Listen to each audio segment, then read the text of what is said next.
Pedit5 stands for piece of shit.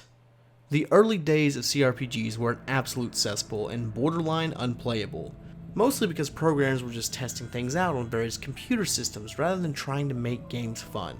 In the case of Pedit5, fun is non-existent and random bull is the name of the game. Welcome class to Graded. Today we're going to tackle the predecessor to PLATO D&D and experience what a pre-alpha roguelike would be like to play. Oh boy, where in the world do I start with this game? I guess we'll tackle the objective first. You are an adventurer looking for fame and fortune. You get that fame by accumulating 20,000 XP through your adventures in the dungeon. You gain XP by killing enemies and escaping the dungeon with treasure.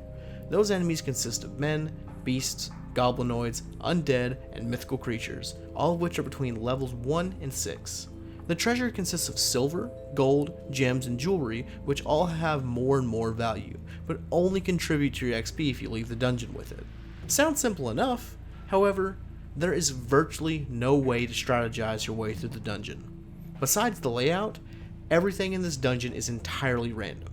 From your character stats to the enemies and treasure you encounter, everything is up to chance.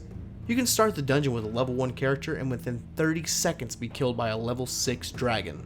Yep, something you're entirely unprepared for can ruin a run that quickly. In fact, here's footage of a run that literally did end in like 30 seconds.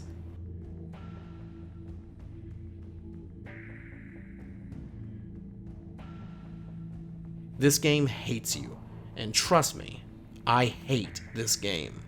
There is no strategy to this game. The best thing you can do is constantly restart and hope for the best. Yeah, constantly restart, because like D&D, there is permadeath.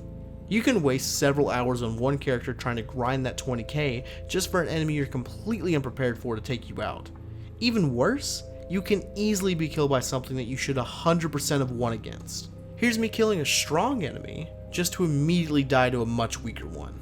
There is no consistency in the combat, and that leads to many cheap deaths. You will die, and die, and die, no matter what you do. The only strategy, and I use that term loosely, I could come up with is this. Sleep works on enemies level 4 and under, so mostly use that.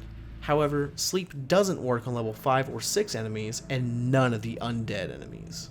For level 5 and 6 men and goblinoids you can use charm, for undead you can use magic missile, and for level 6 dragons you can kiss your character goodbye.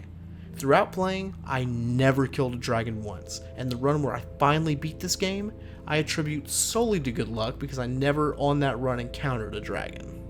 As for exploring the dungeon, there are 3 different types of areas to consider. Unexplored rooms that may have treasure or an enemy, or both, explored rooms that are usually empty but may contain enemies, and corridors which are the only areas where you can successfully run away from an enemy.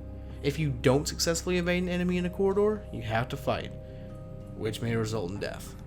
Like I've emphasized, everything in this game is random, and how well you do is entirely up to chance. It took me many days to finally beat this, but I did, and I will tell you now that it was not worth it. Just to hammer the point home, early CRPGs are borderline unplayable, let alone beatable. This game and the randomness that ensues are the bane of my very existence.